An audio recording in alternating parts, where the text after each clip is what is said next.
কয়েক সপ্তাহ ধরে ভারতের জম্মু কাশ্মীরে বেশ কয়েকটি জায়গায় প্রকাশ্যে এসেছে সন্ত্রাসী হামলার ঘটনা। কখনো সেনাবহরে, কখনো আবার সেনাগাড়ি লক্ষ্য করে ছোড়া হয়েছে গুলি। এই কারণে হাই অ্যালার্ট জারি করা হয়েছিল জম্মু কাশ্মীরের বিস্তীর্ণ এলাকায়। এরই মধ্যে আবারও অশান্ত জম্মু কাশ্মীর। সোমবার রাতে ডোডায় জঙ্গিদের সঙ্গে ভারতীয় সেনার মধ্যে শুরু হয় তুমুল লড়াই। সঙ্গে ছিল জম্মু কাশ্মীর পুলিশ। দুই পক্ষের লড়াইয়ে ঘটে হতাহতের ঘটনা। এতে সেনা সদস্য ও পুলিশকর্মী গুরুতর আহত হন। ঘটনাস্থল থেকে তাদেরকে উদ্ধার করে হাসপাতালে ভর্তি করা হলে সেখানেই চিকিৎসাধীন অবস্থায় মৃত্যু হয় সেনা সদস্যের।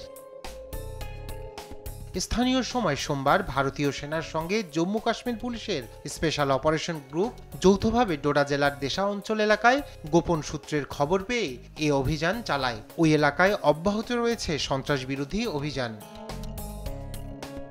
এর আগে গত ৮ জুলাই জম্মু কাশ্মীরের কাঠুয়া জেলায় সশস্ত্র গোষ্ঠীর হামলায় ভারতীয় সেনাবাহিনীর আরও ৫ সেনার মৃত্যু হয়। রায়হান কবির শুভ্র, নিউজ ডেস্ক, দেশ টিভি।